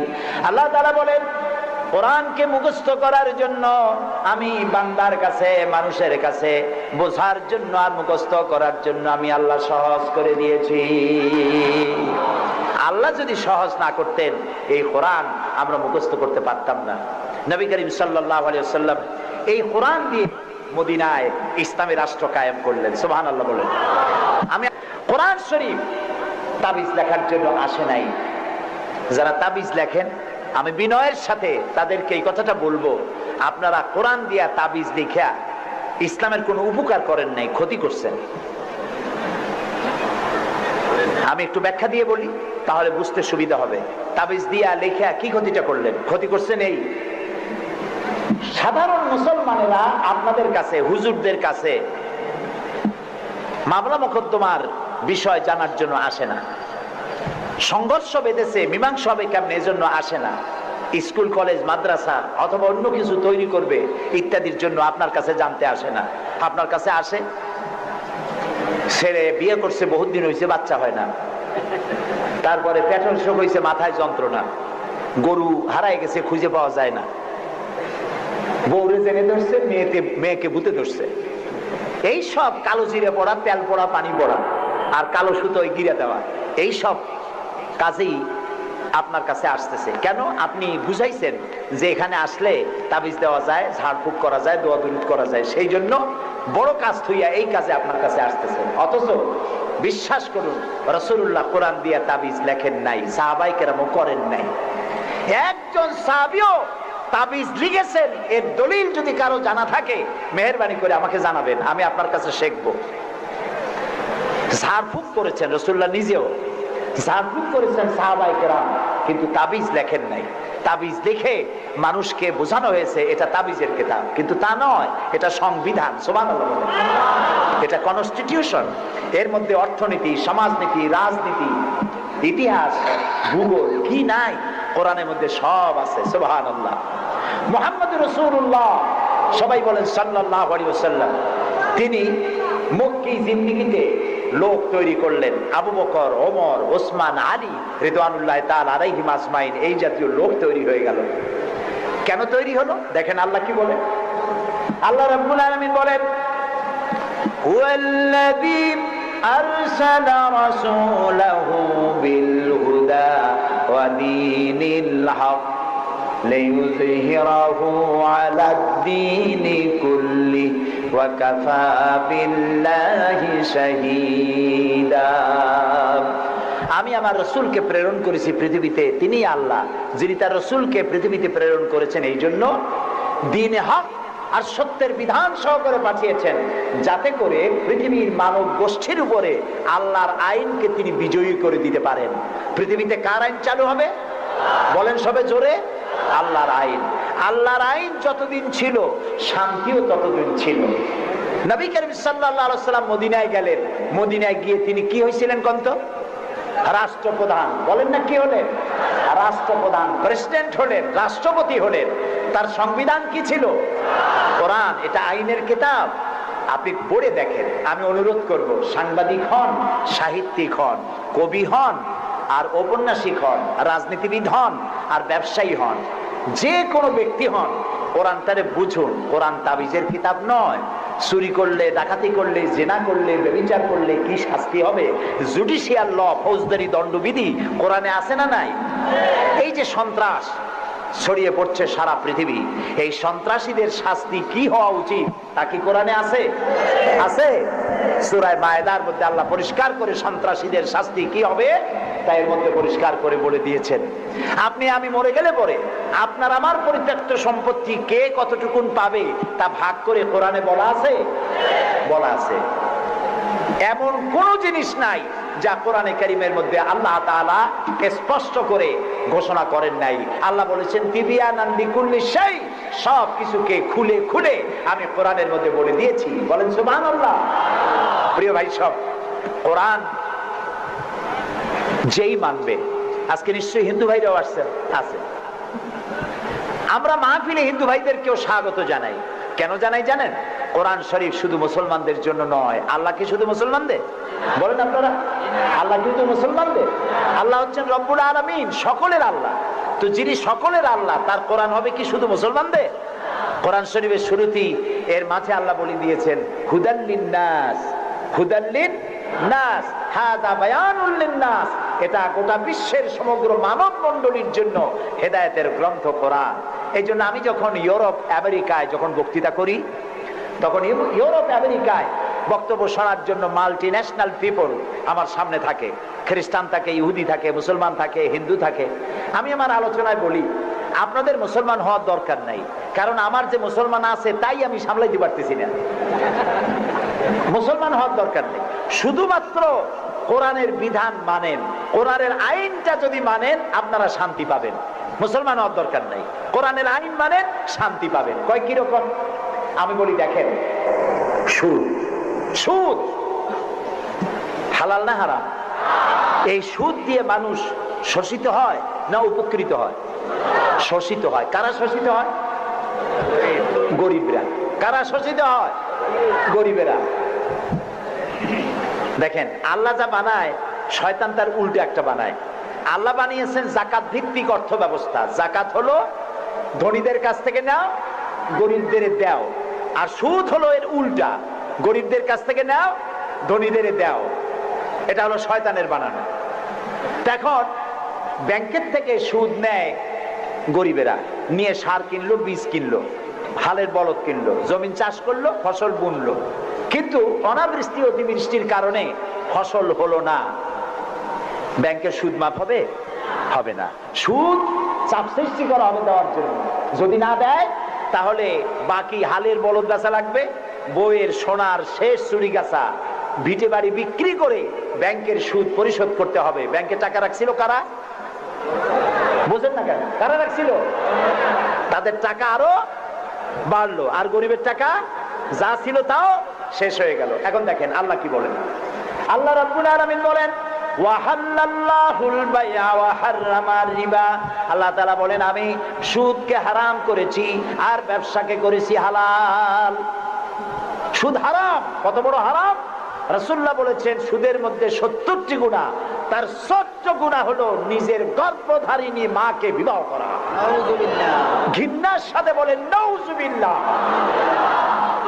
এই মারাত্মক গুনাহ, এই সুদ যদি বাংলাদেশে রাষ্ট্রীয়ভাবে বন্ধ করা হয় তাহলে উপকৃত হবে শুধু মুসলমানেরা। হিন্দুরা হবে না, খ্রিস্টান হবে না, বৌদ্ধরা হবে না। এখন এটারে কেমনে বন্ধ করবেন? কোন সুদ কেমনে বন্ধ করবেন? সুদের বিরুদ্ধে আমাদের দেশের পীর সাহেবরা, মাওলানা সাহেবরা ওয়াজ কি কম করছে? পক্ষে করছে না বিপক্ষে করছে? সুদ বন্ধ হয়েছে? আমি বলি কিয়ামত পর্যন্ত যদি এই দেশে পীর সাহেবরা আর মাওলানা সাহেবরা ওয়াজ করতে থাকে সুদের বিরুদ্ধে, সুদ বন্ধ হবে না, হবে না, হবে না। ওয়াজ দিয়া তাফসীর দিয়া সুদ বন্ধ হয় না। ওয়াজ দিয়া তাফসীর দিয়া যদি সুদ বন্ধ হইতো তাহলে মুহাম্মদ সাল্লাল্লাহু আলাইহি ওয়াসাল্লামের চাইতে বড় ওয়াজ আকাশের নিচে জমিনের উপরে আর একজন আছে? তিনি ওয়াজ করে বন্ধ করতে পারতেন। তিনি বন্ধ করছেন কিভাবে? আইন করিয়া। কিভাবে করছেন? যেমন একটা বিষয় আপনাদের বুঝাই। আমাদের দেশে এখন পলিথিন আছে না নিষিদ্ধ হয়েছে? কেমনে নিষিদ্ধ হইল? মাওলানা সাহেবরা ওয়াজ করছে ভাইরা আপনারা পলিথিন ব্যবহার করবেন না, কবিরা গুনাহ হইব। আর যদি কেউ পলিথিন ব্যবহার করেন কিয়ামতে 13 দিন জাহান্নামে থাকবেন। এরকম ওয়াজ করছে কেউ? কেমনে বন্ধ হইল? পরিবেশ মন্ত্রী বিল উত্থাপন করলেন পার্লামেন্টে, বললেন পলিথিন জমিনের উর্বরা শক্তির জন্য মারাত্মক ক্ষতিকর। পলিথিন পচে না, জমির উর্বরা শক্তি নষ্ট করে দেয়। একদিন বাংলাদেশে জমিনের উর্বরা শক্তি হারিয়ে গোটা মানুষ দুর্ভিক্ষের কবলিত হবে, না খেয়ে মারা যাবে। সুতরাং এই ধরনের বিষাক্ত জিনিস এটাকে নিষিদ্ধ ঘোষণা করা হোক। স্পিকার সাহেব তখন বললেন পার্লামেন্টের সামনে, সংসদের সামনে এখন প্রশ্ন হচ্ছে যে পলিথিন মারাত্মক ক্ষতিকর বিষয়, এই জিনিসটি নিষিদ্ধ ঘোষণা করা হোক। পক্ষে যারা আছেন তারা হা বলেন। হা বলল, তিনি হা বিজয় হয়েছে বলে এটাকে নিষিদ্ধ ঘোষণা হয়ে গেল। পরের দিন প্রেসিডেন্ট সই করলেন। এখন পলিথিন নিষিদ্ধ হলো না জারি আছে? কোন এর প্রোডাকশন, এর উৎপাদন, এর বিপণন সবটা বন্ধ হয়ে গেছে। এখন সুদ বন্ধ করবেন কেমনে? ওয়াজ করে বন্ধ করা যাবে না। সুদে মানে সুদের বিপক্ষের লোক পার্লামেন্টে যদি যায়, 2/3 মেজরিটি যদি তারা হয়, তারপরে একজন লোক সেখানে দাঁড়িয়ে যাবেন, বিল উত্থাপন করবেন, বলবেন আল্লাহ সুদ হারাম করেছেন। রাসূলুল্লাহ বলেছেন সুদের মধ্যে ৭০টি গুনাহ, তার ৭০ গুনাহ হলো নিজের গর্ভধারিণী মাকে বিবাহ করা। এই মারাত্মক সুদকে নিষিদ্ধ ঘোষণা করা হোক। স্পিকার সাহেব বলবেন সংসদের সামনে এখন প্রশ্ন হচ্ছে সুদ হচ্ছে মাকে বিবাহ করার মতো মারাত্মক গুনাহ। এই গুনাহ থেকে গোটা জাতিকে বাঁচাবার জন্য সুদ নিষিদ্ধ ঘোষণা করা হোক। এই প্রস্তাবের পক্ষে যারা আছে তারা জোরে হা বলুন। আরে ভাই, এটা তো পার্লামেন্ট না। পার্লামেন্টে যখন হা বলবে তখন স্পিকার সাহেব বলবেন আমার মনে হয় হা জয় যুক্ত হয়েছে, হা জয় যুক্ত হয়েছে। কয়বার কবে? 3 বার। পরের দিনে বিল চলে যাবে বঙ্গভবনে, প্রেসিডেন্ট সাহেব চোখ বুজে সই করে দেবে। তারপরের দিন থেকে সোনালী, বৈকালী, রূপালী, ভুবালী কুষ্টি সুদ্ধা ব্যাংকের সুদ বন্ধ হবে নাকি হবে না বলো? সুতরাং কোরআন এসেছে আইন ইমপ্লিমেন্টের জন্য।